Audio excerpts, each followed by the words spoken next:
The best profile in online dating history, and is men's vulnerability unattractive to women? We'll see you right after this. G'day and welcome to the Tinder Project, the podcast where a straight Aussie man attempts to survive 365 days dating online as an American woman. I'm your host, Mark Rosenfeld, Australia's dating coach for women. I'm here with my sidekick, self-love coach, Teal Elizabeth, and together we have one mission: to make meeting good men fun and easy for you. Let's give it a whirl. Teal!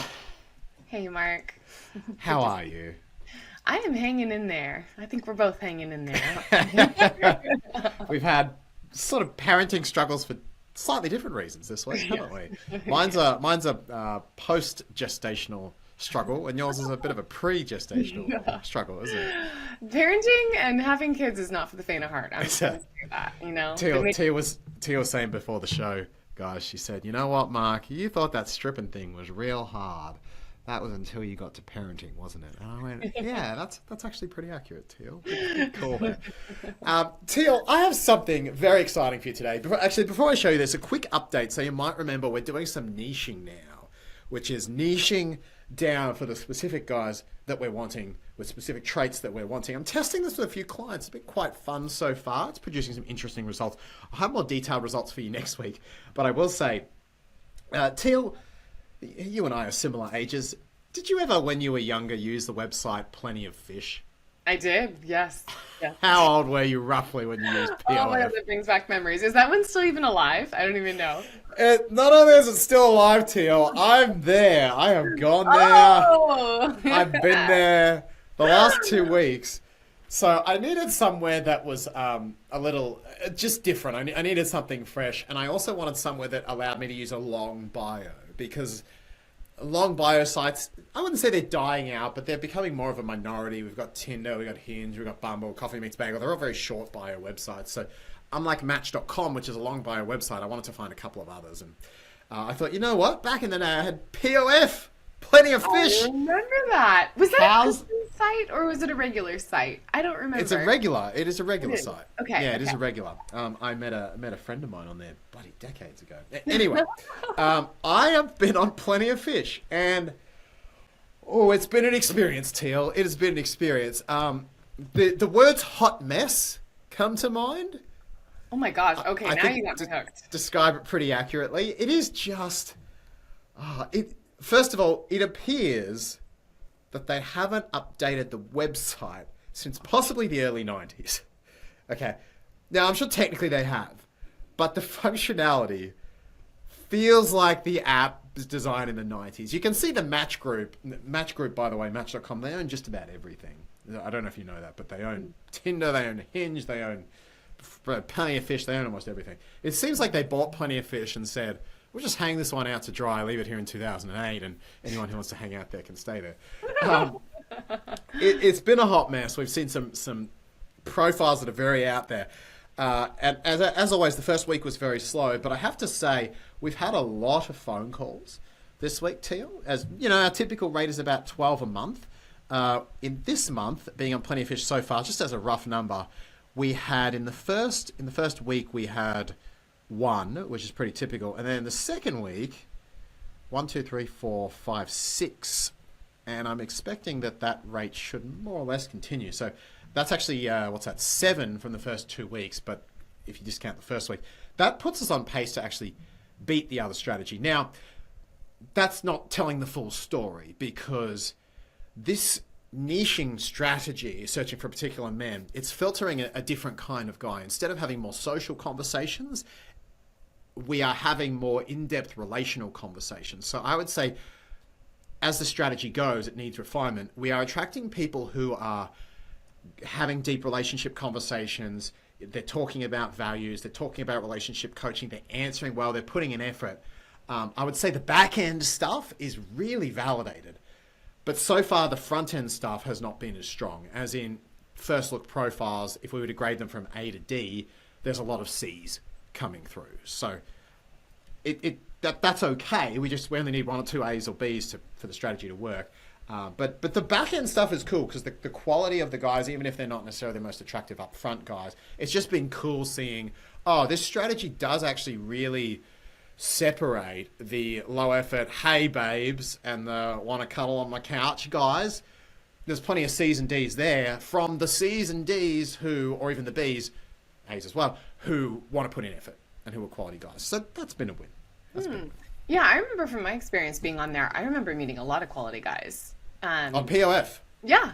Yeah, right. You had to filter through a lot of crap, but yeah. You met a few. I met a few. Yeah, one of them even broke my heart a little bit. Oh, that's so good to hear. No. I gotta say, the technology is a hot mess. It is. There's errors, there's but it's hilarious. My clients think it's the funniest thing in the world. But we've had our adventures on POF, and the peak of these adventures, which I've been very excited to tell you about, Teal, is quite possibly the greatest profile I have ever come across in online dating history. It was day number 206, a number I'll never forget now, and we came across his name, his username at least, is Hermes265.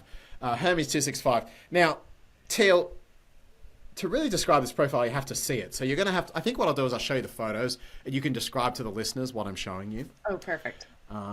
And there are a decent chunk of photos. There's actually 16 photos here. There's 16. So I'm going to flash through them kind of quick. And, one or two, you might go, oh, what's going on here? But I think once you see all 16, you'll appreciate this. So, Tia, I'm going to go ahead and share the screen here with the first I'm like one. in anticipation. I'm kind of nervous about what I'm about to see. It's pretty special. It's pretty special. That is if I can find the freaking picture window here. Hang on a minute. Why is it closed? All right, give me a moment here, Teal. We're gonna get this, guys. It's worth the wait, I promise you. Hermes265 is on his way to your inbox. Now, I have blanked out the eyes, Teal, so obviously keep in mind that you can't see his eyes. That was me putting that on there, not him. So I want you to go ahead and as I share here, just can you see the screen, Teal? If I expand it a bit, I might even zoom in a little. Yeah, let's zoom in a bit. Can you see the screen? All right. Yeah. Do you want to just describe what you see one photo at a time? Oh, dang. I see very kind of macho looking man leaning against a black Rolls Royce in a tuxedo. Yeah, looking nice. real studly. Mm-hmm. Nice. Photo number 2. What do you see? Oh boy, there's that raspy, nasty cough. I see him walking a tiger on a chain. Is he smoking a cigar while he does it? I think He's smoking a cigar, walking a tiger on a chain. This is God. photo number 2. All right, photo number 3. Oh. Here we are. Okay, he's smoking cigars in all of his photos. Okay, him in a hot tub overlooking a beach, smoking a cigar. Closer shot. Okay, definitely lots of tats. Photo number 4. Beefy looking guy, bald with a beard. Oh my God. Now, where in the world are you? You look like you're in Asia somewhere. Standing in the middle of a street with tuk-tuks and motorbikes and chaos, looking very cool. He gets around. Photo number 5. Oh my God. He apparently is a lion tamer because he's holding onto this lion. Almost looks like he's about to do some nasty things to this lion. Yeah. An actual lion, guys. Actual legit lion. This like is a proper lion. Photo 6. Here he is, another side of himself. Okay, this is just AI digitally done. It must be. Yes, that's what it is. It's AI done. Now he's apparently Islamic and completely in full garb with a headpiece and white tunic behind some sort of temple. He's got full Saudi prince. Next one. What? Where are we now? Where in the world are we? Oh my God. Now he seems to be in Thailand at a Buddhist monk temple. Look at his hat. He's got the Thailand hat. Wearing his UFC shirt. What the heck? Are you serious? This is amazing. Here he is. It still gets better. You guys, this is hilarious. Now here he is showing his soft side holding 3 very cute puppies that are looks like English bulldogs that kind of remind me of him as a big English bulldog. Oh my God. And he's wearing a shirt and a vest while he's holding them. We need to point that out. He's looking very professional with his swing mastiff in a vest. Oh, you think they're mastiffs? Here he is. Look, where in the world is he now, Teal? Oh my God. Now you're just testing all my worldly knowledge. Now he's in for the Colosseum.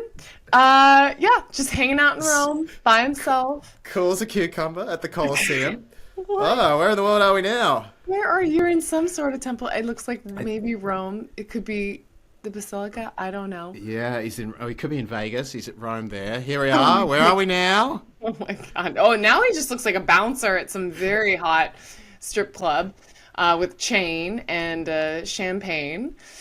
I think that could be. I could be wrong. I think that could be the Bellagio in Vegas. I was gonna say he does. It looks like some sort of nice theater. He's got the gold chain necklace, guys. The black Who suit is all this over, big guy? gold watch. This is Hermes. Here we go. What's next? What's next? There he is. What? Him with his English bulldog. Oh my God, who has an amazing resemblance to him, I will say. And the robe. He's like wearing this. Is that a towel or a robe? I think it's a red. It's a towel robe.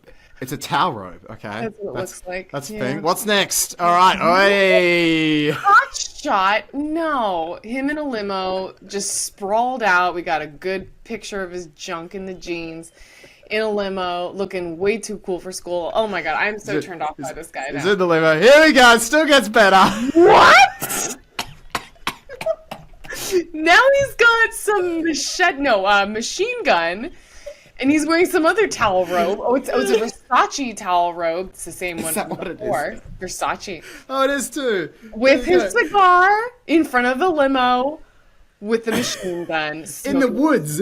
In the woods. The limo is not in front of a hotel. He's out in the woods somewhere with his cigar.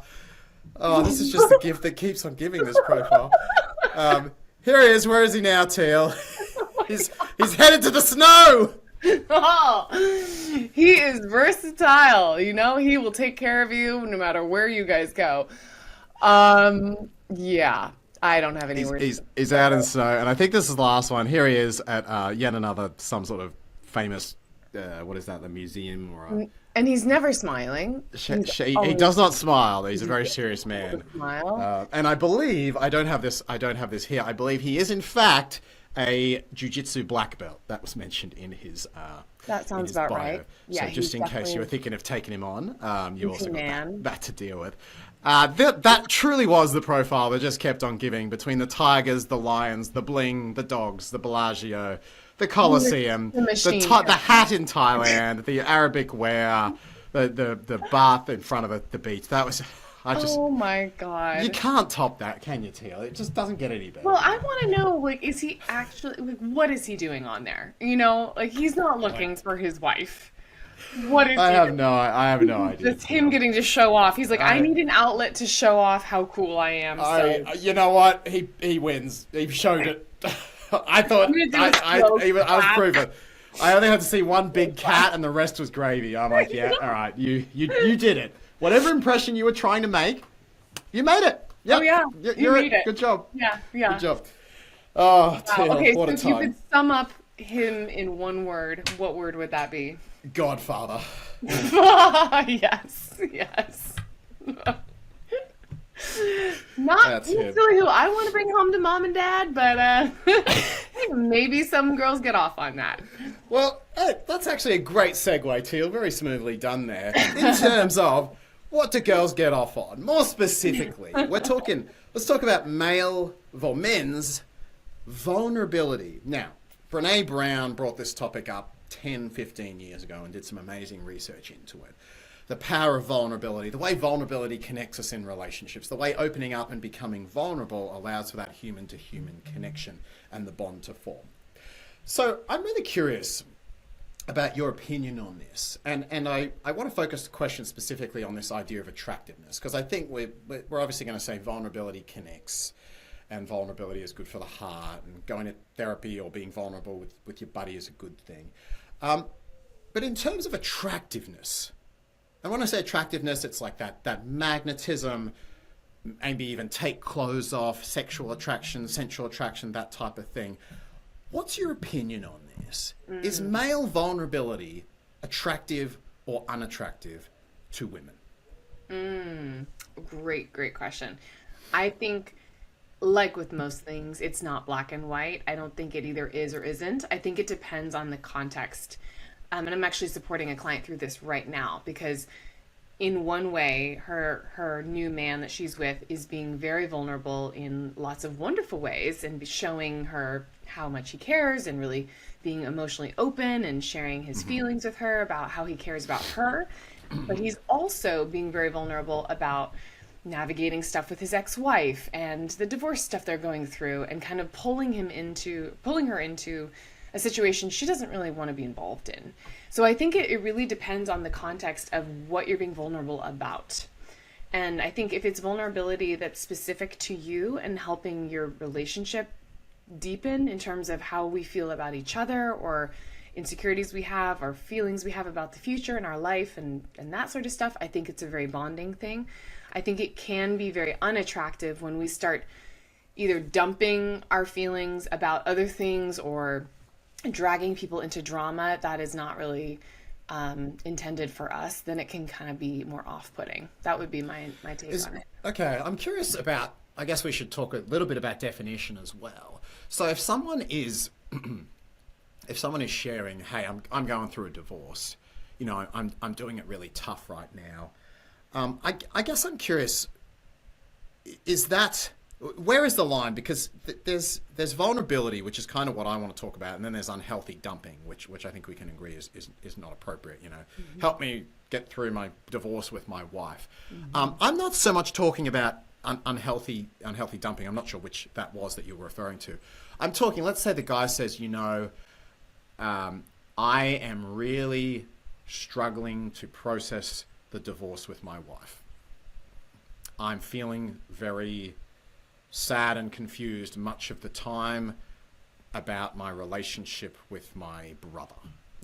That sort of, it's not the fix it for me, which I think is an obvious boundary overstep. It's the, hey, I'm in some sort of guilt, shame, weakness, fear, basically insecurity, a vulnerable emotional state, and I'm sharing with you as a woman.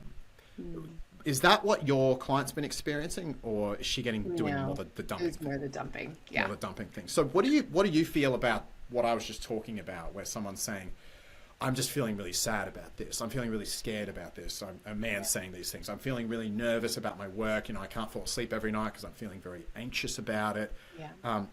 Is that unattractive? I love that. I love that question. I would be curious how our listeners feel about that. But for me, in my take on it, I think it's the most beautiful, attractive thing a man could demonstrate. To me, it's showing that he feels very safe to open up his heart to you, and he's leaning on you in a way not of dumping it on you, but leaning on you as in, I want to bring you in deeper into my heart space.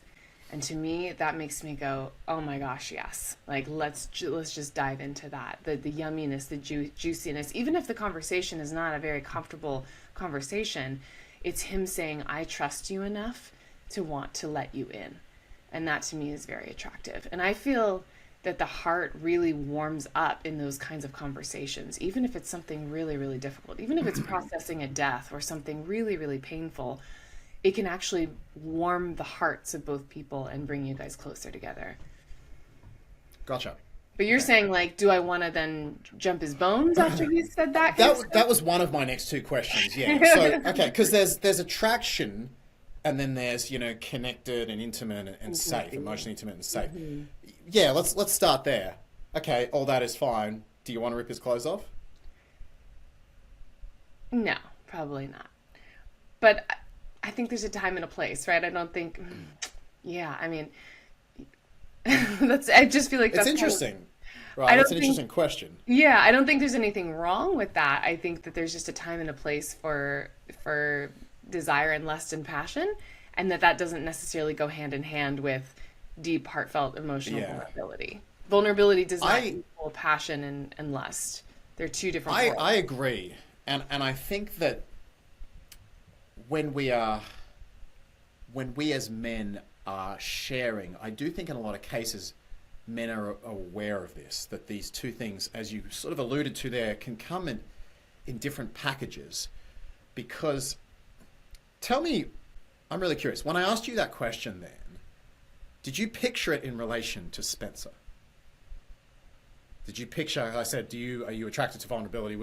When you asked yourself the question, were you asking in relation to Spencer? No, Spencer didn't come to my mind. I was actually Okay. just imagining just some random man coming to me. It's Interesting. weird. Okay. Yeah. You were using like a Completely silhouette guy. open. Interesting.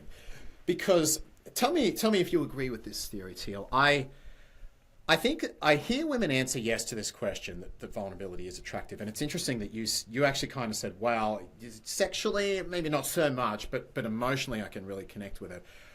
What my experience has been is more often, tell me if you disagree, when women answer that question, they're often thinking of a man that they already find attractive or masculine in some way.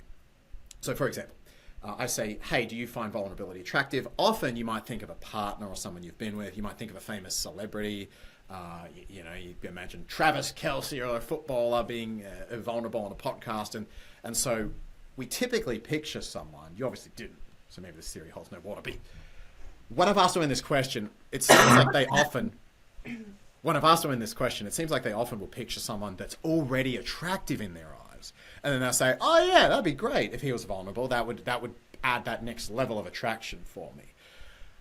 But I'm curious, does that attraction, as in the masculine strong side, need to be there first for you to find the vulnerability attractive? Does he already need to kind of establish himself as a quote-unquote masculine strong man before vulnerability becomes attractive? Or can vulnerability be attractive right at the start? I think they're two different camps. Yeah. I think when Okay. we are in lust mode and passion mode and wanting to, dive into that physical attraction, we're not quite as, obviously the heart is connected in that place, but it's much more of a physical yearning and craving and desire. Which can be ignited through emotion, but I think more times than not, it's much more surface level than that. And so I think, if we're just talking about, I was just trying to take this as I meet a man on the street, we become friends. He starts diving Right. into all of his vulnerable stuff with me. Great. Does that make me want to then just jump into bed with him? Maybe because I care about him and my heart's now warmed up to him, but it's not like, ooh, you're so sexy. It's more just like, oh, I'm sorry for you. I was going to say, is that something you did previously, Teal? Is like, oh, I feel really sorry for him. I'll give him some sorry sex here. I'm really connected to him. He's kind of cute. All right. There's some sorry sex. I mean, I don't No, but I think see that's women where do that a lot. I think that's where it would stem from. It would be more compassionate than it would be. It sounds like you're doing him a favor. All right. Here's something to make you feel better. I mean, what do you think? Do you find vulnerability attractive? Does it make you want to jump into lustful bed with someone if she opens up her heart? Ooh, I hadn't actually asked myself the question in reverse. I do think the question is not quite the same, masculine, feminine, Yeah. as in reverse. Yeah. I think when I see vulnerability, my heart really opens up to it. I want to hug her. I want to hold her. I want to In take care of compassion. her and sort Yes. of like Empathy. take over, hold her safe. And I think that dynamic, I think it's an easier dynamic to lead to sexual chemistry because she relaxes, she feels protected, she lets herself go, which often leads to her feeling more relaxed sexually and etc. So I think it's easier for it to flow that way. If Sam's crying, I'm not thinking, oh, that's really hot. Like I'm not going there. But I do think it invokes a little bit more of a typical polarity, a typical protective masculine polarity, which then has a much easier transition into a potential sexual polarity. Yeah. I think the other way, it's harder. I think and this is where men have this interesting thing to negotiate. And I've struggled with this many times in my life is, okay, as you sort of alluded to, and I think as most men know, vulnerability is not the thing that makes women want to rip their clothes off. And while compassion can be created, for sure, typically that doesn't lead to sex, which, let's be honest, is at the forefront of guys' minds. So men have this balance. There's always this thing, I think, for a lot of men, which is how kind of vulnerable can I be before I enter the land of, okay, she no longer, wants to jump me. Now, if you're doing okay in life and you're just having vulnerable days, you don't really need to worry about this stuff. But for a man who is really struggling, maybe he's struggling with some depression, maybe this actually came from a Reddit thread, which I read. I was reading through men's stories in a Reddit thread, and this guy was saying, you know, after 8 years, I finally had the courage to open up to my partner and share my emotions. And she said that was so, what did she say? That was so unattractive, or that gave me the ick, I think it was. That gave me the ick, and she doesn't want to be with me anymore. And I thought, wow, like men do in many cases have to sort of tread this line a little bit, and I think not go too far into vulnerability, because if there's too much of that, compassion, but she doesn't want to take her clothes off anymore, that's obviously not going to feel good for a man, for a woman who doesn't want him. So the woman kind of needs to feel safe, and she needs to feel that he has some strength for him to be able to do that. And I think I just thought this was an interesting topic, Teal, because it's a fascinating challenge for men. Is okay. Am I allowed to show that weakness, and can the woman let's not say hold weakness. space for that? It's not a weakness, right? Yeah, it's courage. It's vulnerability. Yeah, it's courageous. In a sense, I guess I would say in a sense it is a weakness, but that's not like a bad thing. If you're saying, hey, I have this weakness here, it's still a weakness. You're like, let's say my arm is weak. Hey, I have this weakness here, but I'm courageous in that I'm showing it.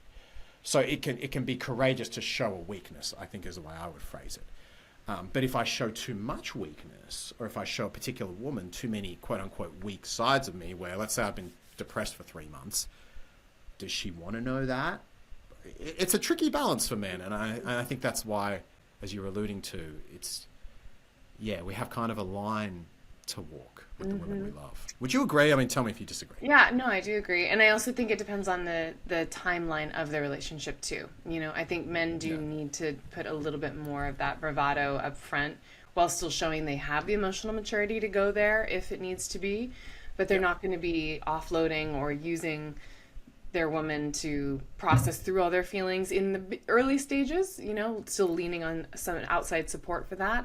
And then I think building that trust over time, you guys can develop into that more and more. And then that heart bond strengthens, but at least you have that already, that attractiveness established from the early days when you were still the strong, attractive, sexy hunk. Right. So that sort of points the same thing, which is especially in the early days, in some ways vulnerability can work against men, which is sad to say, but I think it's true. Is if you're too vulnerable up front, she's not going to have that attraction that's going to make her want to get to a 10th date with you. I understand it's ladies, mostly you listening to the podcast, so the 2 or 3 men that are listening to this are like, oh, he's talking to me for a change. But I think just for the ladies, making sure that you're not like that Reddit woman, which is where, hey, you're comfortable enough with your own vulnerability that allowing space for your partner to go there, not so that he can get on a victim treadmill and just stay there, wallowing, but giving him the space to occasionally go there and feel like he can share that with you without you going, ooh, you gave me the ick now. It's important for you to be comfortable with those emotions within yourself, because if it's giving you the ick, if he's vulnerable even once with you, I would say, Teal, tell me if you disagree, that's more of a reflection on you than a reflection on him. Yeah, absolutely. I would say, as a main takeaway, we do not want to be discouraging men's vulnerability at all. If you have a man that's showing vulnerability, I think that is a thing to be celebrated and applauded. But does it weaken our attractiveness to them in the beginning? Maybe if it's done too much. Yeah, I just think there is such a thing as too much too soon. Too much too soon. Yeah. I love that, Teal. Well, guys, thank you for joining us today, Teal. That was a great discussion. If you want a session with Teal, you can book it via the link in the description. Same with me as well. And please don't forget, if you're enjoying the podcast, give us a 5-star rating on the podcasting platform, and that way we can get more episodes to you. We've got some big stuff next week. For the meantime, Teal, thanks for joining. Talk to you soon, Mark. Bye, guys. See you soon, guys.